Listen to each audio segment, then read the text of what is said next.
Padangan. Padangan aku kok ono jam 8 wae. Wis ketemu. Oh, sebentar. Berarti tengah malam pertengahan. Terus 12. 12. Ah. Terus teko daleme Mbah Kasimin. Wah, luar biasa. Piye? Saya elok, kau pendopane anyar. Susun kayune padha kaya nggonku. Tumpuk-tumpuk sawang tok geni. Omahmu tumpuk-tumpuk sawange. Nggih. Apa jenenge mau pelakon ya? Pelakone iso. Hebat. Ya luar biasa. Mbah Kasimin. Rasim, lan ngomongin. Ya Mbah Rasim. Mbah Kasim ini arogan, selalu ikhlas memberi, ibadah menjadi nomor 1. Betul. Mbah Kasim. Iya. Moga-moga tambah rezeki, panjang yuswa, sehat selalu, kanggone dono rasa. Nyeneng-nyenengke keluarga ageng Pojok Watu. Sing disenengke muga-muga tansah semangat, tambah sehat. Anggone tetanen yo tansah dadi kasil sing apik, sing barokah. Amin ya rabbal alamin. Amin. Aku sowan rene mau rada amang-amangan lho, Biung. Kok rada amang-amangan rene kowe barene wis piro to? Sampun kaping 3 niki. Ping 3 iki ya? Nggih. Lah ya, asline apa kok dalan rene? Kok dadak amang-amangan ki apa? Amang-amangan ngaten ceritanipun Pak. Kula sing pertama nika. Sing pertama nek kejadian banku bocor. Sing arep sing kiwa. Sing kedua banku bocor sing mburi tengen. Aku ki arep makase ketemu opo nek sing bocor ya. Terus? Wedi aku makat gila kok telune daleme Mbah Kasim tenan. Sing bocor apa? Kamisal kuwi bedah tak sedang. Ora apa-apa sing penting Mesti nek kejadian dadi kok kene iki anggone nyugoto Mbah Kasim jarang kata aku seneng. apa sing senenge? Maem akeh lho sene sopo nek jalanan nek sego aku seneng kamoke kamisalku gak sedeng sampean. Ngono. Perkara omahan kakean. Nggih. Aja yo jangan desa ki malah disenengi wong pirang-pirang kok. Aku mau mangan nganti mbok pindho. Nggih. Tolek nyugoto luar biasa. Leres. Awake dhewe kaya dianggap tamu ki dianggap raja ngono. Nek kanggone Mbah Kasim iki nek wis rene wis kaya dulure dhewe. Iya. Jenengan kau tak dioleh-oleh pipo gedeng to. Betul. Nggih, kula mriku aku ngadake. Apa? Ya karo Jangkel Jati mau lho. Sing kok lingguhi malah. Nggih. Nek Jangkel Jati ini kono pirang-pirang. Kursi Sultan. Kursi Sultan. Kamar mandine kok. Selang tok renek ciduke. Sampai nganggo shower kok. Nganggo shower uwo. Shower. Shower. Kamar mandine numpas e. Iya iya. Mbah Kasim, atur mbah nuwun Mbah Kasim. Nggih, kene ya nggani. Nganti padang nganti selesai. Nggih. Ya nyambut gawe kerepotan kesibukan-kesibukane. Jeneng Mbah Kasim ana ing Jakarta bengi iki ditinggal brung untuk menyenangkan warga masyarakat Pojok Watu. Monggo sesuk-esuk kudu bablas nang Ayu Jakarta. Lho kaya ngono kuwi lho. Luar biasa kesibukan yang sangat padat. Ning ora ninggalke karo nggone dhewe. Betul. Tetep iso nyeneng-nyenengke karo keluarga ageng kene. Iya. Sowan ana kene iki sok harapanku. Harapane? Muga iso nggawa Jangkel Jati ning Gowonen. nggawa terus aku dikeki. Esuk nggawa kang 5. Ini syaratnya itu sungguhin dewe. Kalau kasih ceper gak ngomongin Jangkel Jati. Ya. Nggih. Makanya sukses selalu untuk beliaunya dan semua warga masyarakat Pojok Watu ya Kak. Nggih, amin. Nyatane udane kaya ngene masyarakat tidak beranjak dari pelenggane padha tirakatan. Terus sami antusias nggih Pak nggih. Kabaripun sae. Alhamdulillah pun. Kajeneng. Ora apa-apa kajeneng kok nang gawe kopi. Ada anggone pangan jagongnya gak kena putih ya. Ya. Ora. Nggih, apa monggo. Cek. Ana tembang sing mawa donga kanggo masyarakat Pojok Watu. Tembang mawa donga. Iya. Kabeh donga kuwi becik paten tinambaran rasa ikhlas, insyaallah Gusti ngijabahi Kak. Nggih. Nganggo tembang apa? Tembangipun nggih menika napa pocong nggih? Pocong. Nggih. Go sapa iki? Go Desa Pojowatu apa nggih Mbah Rasim sih? Derek kagem sinten riyen? Kanggo sing biayane bengi iki Mbah Rasim sih. Oke. Ah, ya. Sepotane tas yo Kak, ora entuk maca lho. Nggih. Ya. Bismillah. Yo ora mesti Sing cerdas lulusan isi Surakarta iki yo kudu berani dan bisa spontanitas di panggung. Cerdas. Acan yo metu kuping bareng. Anjar gendas iki. Nggih. Piye?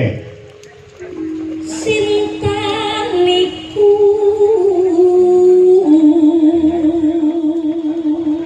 Terus Remo gondrong katon mrabu Rek mau gondrong iki rambut gondrong. Terus Rasen asmanyo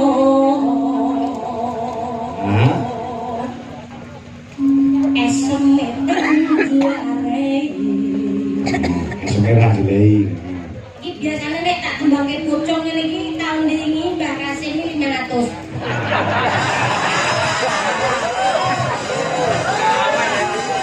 Lah tak ora duit aja kuwatir karo Mbak Rasim. Aku yo eling-eling dengi yo nek pamane dikasih itu kan awake dhewe kudu nulis nggon batu. Iya. Nek pamane awake dhewe kudu nulis nggon banyu lah Mbak Kasim ngono lho. Wingi 500. Kae lho, Kak. Kae lho Mbak Rasim ning ngono kae lho.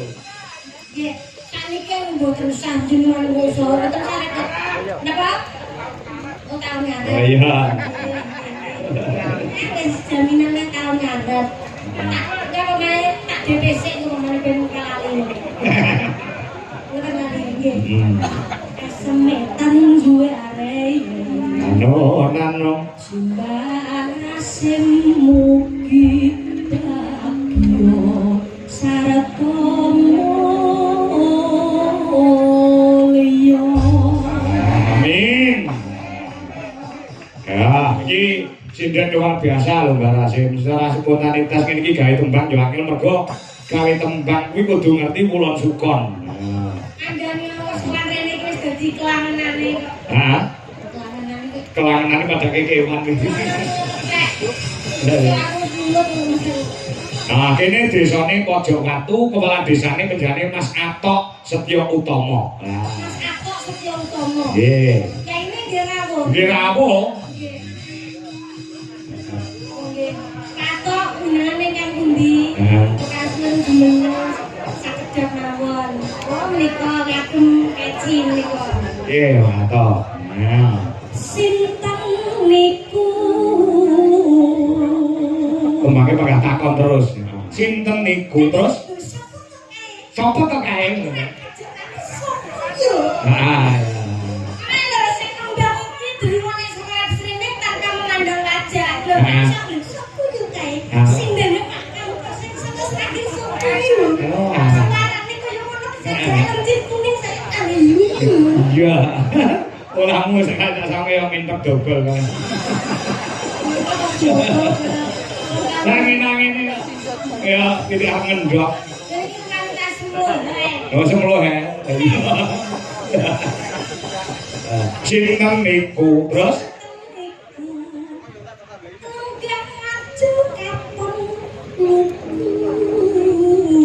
Lugu, makanya yo dari malah desa ki ora entuk aneh-aneh kok ya kaya Pak Atok kuwi. Prasojo. Heeh, ya. Atok.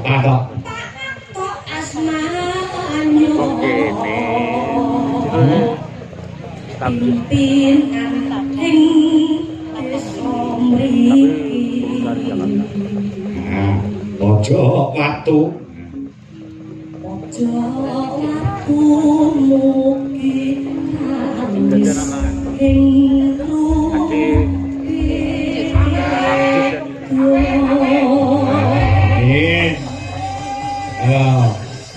Kula nganu nggon bagian kamera diarahkan kepada Mbah Rasim. Men wong sak dunia ngerti sapa to sing bengi iki mensemposori utama untuk pagelaran. Luar biasa Mbah Rasim, kula nyuwun tepuk tangan kagem panjenenganipun Mbah Rasim. Yang kiyaine ora gelem disebut lho biasane. Heeh, kuwi karepe ngono mau disebut mau disyuting. Ning masyarakat sak antero dunia padha menyaksikan kan. Udakara 2000 lebih pasang mata sing menyaksikan lumantar live streaming YouTube Dwija Laras Indonesia. Kaya apa to wujude panjenengane Mbah Rasim. Oh, ngono. Nggih ngeten iki. Ireng tapi manis. Ya, kamera. Kamerane guys. Syuting Mas. Rasim dianimipun. Pahlawan masa kini. Pahlawan budaya. Lestari budaya. Kembangnya dibacoke apa, Kak? Derek ngomong wonten pandidikan napa Mbah Rasim? Boten. Boten ngake. Nggih. Napa derek ngendi? Niki assalamualaikum Pak Kang. Waalaikumsalam. Juru masak nyuwun gending langgam. Kapan Bali kali ninggal katresnan sampun dipun aturaken. Kula Mbah Woto, mugi Pak Kangko tambah sehat pinaringan rezeki ingkang kathah. Amin. Barokah mekaten doanipun ibu-ibu juru masak lah. Juru masak iki wis diaturke pamundhute ninggal katresnan karo Mbak Elisa karo Salaso. Uga menika saking Assalamualaikum Pak Kangko tumbuk monitor saking Surabaya Mas Ilham uga Pak Waris Sugiono ingkang mapan wonten ing Surabaya. Mas Joko Pilang Kenceng derek nyimak Mas Dalang nggih. AM Mania, Angel Mania. Saka Jakarta Mas Sukri Hara Caraka nyuwun tampile pengendang wedok Dwija Laras Indonesia. Ana ya, ana ayo aja. Pengendang wedok. Ana pengendang wedok. Iki pesenane Mbah Rasim nggih. Ya nggih. Nggih. Anu adek Lili. Siapa? Lili. Loh, Liliput. Lili Cumpil. Ayo. Kakek kuwi Lili siapa kok kecil imut bareng kok Lili Cumpe. Ya udah aja. Nah, ngendangan dulu. Nah, lagi tansah kebiaran. Oh. Nggih, matur nuwun, boten saged kula waos sedaya pamundhutipun watasan sing nyuwun lagot langgam sikik engko dibathike sak ndangdute Kak. Nggih. Mau ana sing nyuwun lagot podang kuning. Podang kuning nggih. Nggih, pun aturaken uga Mas Tarno Tania Jaya ing wonten Jakarta. Ugi kanca-kanca PWKD penggemar wayang Ki Dwija Kangko dimanapun berada. Datang kantun kanca-kanca WMC yang ada di lokasi Wayang Mania Community. Anak-anak wedok sing ana live streaming Birgita Rahma, Fani, ya Landi liyane. Ya ayo. Menika saking Mbak Panitia. Nggih. Enten sawer kagem Mbak sing ngendang. Oh, ada. Nggih. Yen kula Mbak Cumpe. Wah. Kok iso karo aku iki lho. Lah berarti yo karo aku barang. Ora caci duit kok semelek.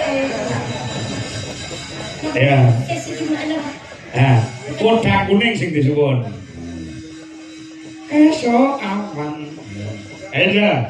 Iki penggemarmu saka Jakarta Mas Sukri lho Caraka Omoneton.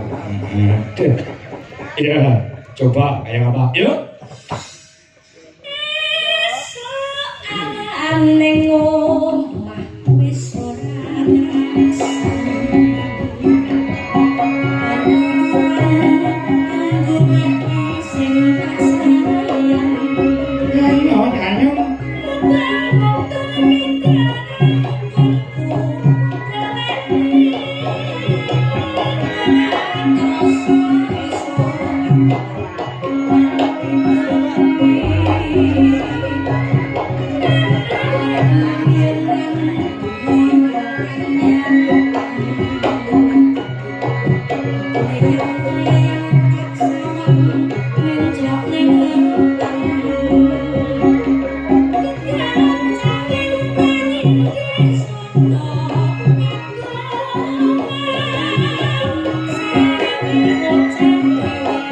Thank you.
Thank you.